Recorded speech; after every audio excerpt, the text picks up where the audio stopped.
Morning all, welcome back to another vid and another CoD file vid. I know you've all missed it, so I thought just for you, I'd bring it back. Yeah, as I say for every Call of Duty vid, we all know Call of Duty, the same old problems, and I, much like yourself, much like nearly everyone else, have the same issues and grievances with the game. But I always maintain that when it works really well. And the one thing I love about CoD is the playability, the fluidity, it feels right.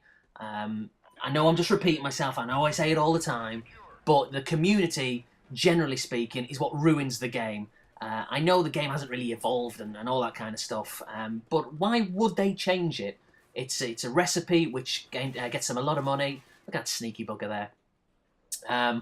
Yeah, and why would they change? They wouldn't. They earn a fortune through this game, through this franchise, and nothing's going to change. It made me laugh the other day, though, because I was speaking with Pete, Snestastic. You'll all know Pete, I'm sure of that, unless you've been living under some kind of YouTube rock for the past few years. Maybe you have. I don't know. But we were talking on Twitter. Now, maybe this rant, not so much of a rant, but it's for another day, but I'm not really into Twitter. I've had my account for like 5 or 6 years. And I mean, I'm on it, I occasionally use it, but generally I just find it's not really for me. But anyway, we were talking on there the other day, and I can't remember how the subject of first-person shooters came up. I guess maybe we were just talking, I had a message on Facebook there, if you heard that noise in the background. But anyway, I digress. Yeah, we were talking about first-person shooters. I can't remember how that subject came up. But Pete mentioned that, it's not just CoD, but FPSs in general, they never really change. It's the same old formula. And whilst I agreed with him, and do agree with what he's saying, I also do wonder how they can change things up. What can they do? Because ultimately an FPS is just that. There's only so much you can do online. The main objective is both teams killing each other until no one's left and you've won the game. You've completed the objectives, and what more can you do? Now, I guess, because you can dress it up with different titles. Instead of like a capture the flag, you could have control the flag. Instead of domination, you could have, I don't know, ownership. You could use all these different terms and names, but ultimately it's the same game type you're playing. There's not a lot you can do when it comes to a war game where the objective, where the point of the mission, if you like, is to get rid of the opposition. So it's limited in a way as to what these games can do. So the best way that they can kind of mix it up and change things, I think, is through the gameplay. But even then, what can they bring into it? Now, there's Titanfall, which came out quite recently, of course, and I've done a couple of gameplays for that, and I may do a few more in the future. I'm sure I will, eventually. And that has introduced a few new things into the mix, such as the ability for the boosting, like a jetpack. But even then, that was in Halo, and has been in other games. There's the wall climbing, but again, that's been in other games in the past. Maybe it's the fact that it's putting it all together. Maybe that's what's making it seem a little bit fresh. But I think even that game now is starting to feel like a typical same old first-person shooter. And I think, like I say, ultimately it comes down to the fact that there's not a lot you can do with that genre, because the objective is always going to be the same. It's kill the opposition. It doesn't matter whether there's 6 players on the opposition, which I think this game has, CoD, or maybe it's more, I can't remember, or whether there's 10, or whether there's 50 or 100, if it's like a Battlefield game. It doesn't matter. The objective is always the same. Win the game, kill the opposition, hold down key points, capture the flag, whatever it is. So ultimately, I think it really does come down to, do you like first-person shooters? And I think if you do, then you accept that it's somewhat limited and there's nothing you can really do, and you just enjoy it for what it is. I think a lot of the people who maybe complain, rightly so, about the fact that it is quite limited, I think really if you analyse it a bit further, those are usually the people who don't really play first-person shooters, such as, my good mate Pete, Snestastic. He's not an online gamer, he's not really a first-person shooter fan, I should say, not an online first-person shooter fan. So it doesn't really, affect people who obviously aren't going to be playing those kind of games. And now, at the same time, I do wish there was a little bit more kind of creativity and ingenuity that goes behind these games. But, as I keep coming back to, I just don't know how the genre can evolve. It's kind of set in its ways, really. You can have different themes. Maybe that's one of the things which developers need to try. Instead of everything being like modern warfare based, or even World War II for that matter. We see a lot of saturation when it comes to World War II games, even though I do like those kind of that take on history.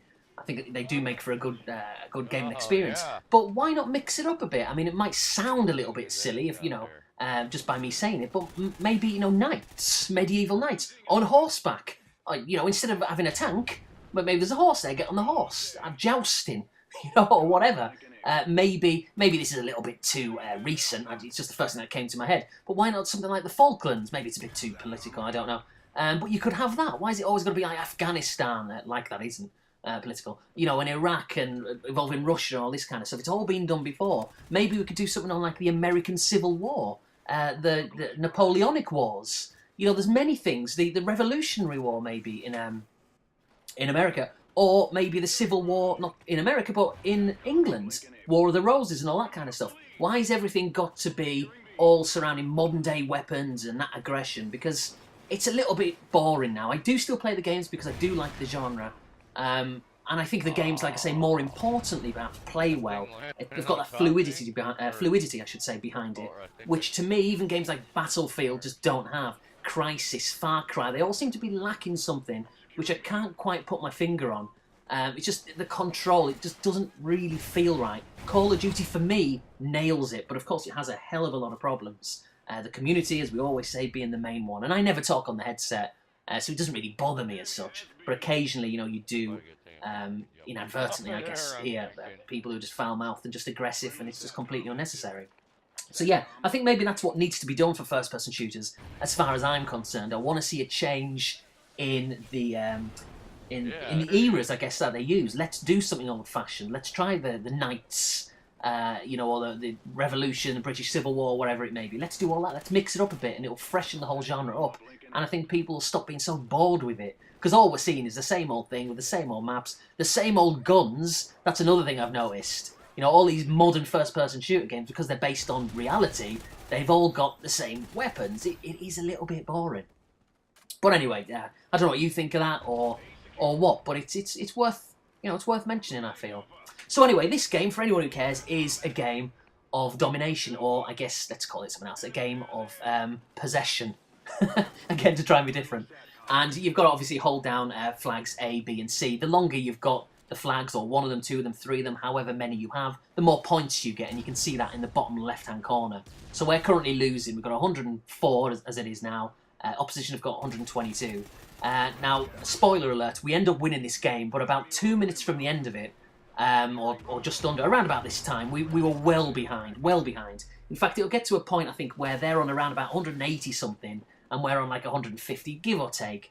And all they needed to do was to hold on to one more flag, and we had to hold on to all of them, or we had to gain them all, which we ended up doing, which is just ridiculous, really. I don't know how we won the game.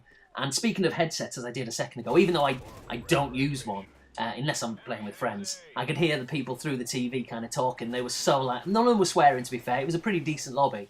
But they were just shocked. They couldn't believe how the game ended, because the opposition all the way through, the last couple of minutes, were kind of in a banter manner, I guess. Not being aggressive, just full of banter. They were saying, oh, we're going to win, easy win, and all that kind of stuff. And then to have, it taken away from them at the last second was just kind of really satisfying. It was really funny. And all the people on my team were kind of giving it back to them. Again, it wasn't aggressive, which is how it should be. It was complete banter. But you'll see that pan out, and it gets to the stage in a bit where we were kind of sitting in corners picking people off, because you kind of have to be a little bit tactical. It's not a case of camping for the sake of it. When it's a close run game like that, nobody wants to make the final mistake. Be the last person killed and lose the game, or to be the person responsible for losing the flag. So you will see an element of that. Look at that as well, that kind of ballistic vest. That annoyed me going back to the very first Call of Duty, first Modern Warfare, which was Call of Duty 4, when people used to have a Juggernaut as a perk, and it's bloody cheating. Here's another one with it. Or is he? In fact, that I think is Juggernaut, isn't it? What he's using there, just like a modern day variation of it, and it's just ridiculous. It's a complete unfair advantage, in my opinion. But I guess it evens itself out in a way. Look at that guy with the shield. They've all got riot shields. What's going on? But it evens itself out because you have the ability to use that if you want it. You can select it. And not just that, but look at one of the perks I'm using. It's the Oracle. The Orange Oracle. So all the opposition have this orange glow through them. So you can see them through walls. So you see where they are. So I guess, we can all complain about what the opposition may be using. But really, you know, we can use things which are just as vital in terms of helping our team win. Here's another guy with bloody juggernaut. I thought, well, I'm just going to run away. I'll throw that satchel charge or whatever it was. Didn't get him. Even something as strong as that couldn't get him. But yeah, I don't give up. I'm relentless in my pursuit. I want to get this guy, but I can't. Look at that. All that damage. Well, it didn't do any damage, quite frankly, because of the strength of the armour that he's got on. And I guess also because I've got a silencer on my weapon, which doesn't help in battles like that against those particular people. So I run away and I try and find him. I don't think I do. Maybe someone else killed him. I'm not sure. But yeah, this gameplay didn't have... I think going back a couple of games before this, I played on the same map where an interactive part of the map has like a gas canister explode and there's smoke everywhere as you're running through, and it's really hard to see the opposition. In fact, nigh on impossible, because this is kind of clear. You see everything. When the smoke's there, it covers the entire screen, and it makes it quite tense. And it's a shame this gameplay doesn't have it, because I would like to have featured that. Maybe I'll do it in the future. We'll see. So kind of hiding there in a... Well, not so much hiding in a corner. I think I was reloading my weapon. Two guys walked by. And there was a guy on my right I've just seen there. There you go. In fact, he ends up getting me. I didn't see it first time around, but it's funny when you watch things back and you can see it out the corner of your eye. But at the time, obviously, maybe I missed it, or maybe I thought he was running away, so I left him. I'm not sure. So, as you can see by the score, 171 to 181, so it's pretty close, but they do pull away even further a little bit. And when they get to about 193, I think they get to, or 195, or something like that, they're now on 183, as you can see. I start to think, that's it, the game's lost. Now they're on 185. I'll stop reading off their scores. You can see it in the bottom left yourself. Yeah, I kind of thought the game was lost because there's hardly any time left. And all they've got to do is keep hold of the flags. It's that simple. So they'll put someone, in theory, you know, a couple of people on each flag. They can probably hide in corners and defend it. And you couldn't really blame them because the game's coming to a close. And you know, that's to be expected. But we had no choice. We had to kind of capture these flags. Failed to get that one because, of course, all everyone does is they just lob grenades in and rocket launchers and whatever else for that matter. But fortunately, it spawns me here on the flag A, and I end up capping that with a teammate there. And it's a case of, okay, well, look at the score. We're about to lose. 197 they've got. They just need to cap one flag, hold on to their other one for another second, and they've pretty much won the game. So I'm staying in the corner because I'm thinking, well, I don't want them to get that flag. So if someone's going to run in to capture this flag A, well, I'm going to shoot them. And I think that's what happens in a second. Here we go. So he runs to try and get it, thinks he's won the game. But unfortunately for him, I'm waiting for him. I know somebody's going to run through. It's just a case of are they going to be on the left or the right. So I got him, and look at the score. And we won right at the end, 200 to 197. And if you go back just 30 seconds, 60 seconds, that was never going to happen. So everyone in the headset's kind of going ballistic in a very jovial way. There's no hatred or animosity or nastiness going on. How it should be, just grown adults, so it seems, just having fun and being respectful. And that's one of the great things about multiplayer gaming. You know, it has a lot of faults, of course it does, but when it works, you know, it's unequalled really with gaming for me, and it made for a good game. I finished third, not the greatest score in the world, 37 and 19, but not the worst either. 5 captures, played my part, and we won the game. What more can you ask for? Thanks for watching. See you later.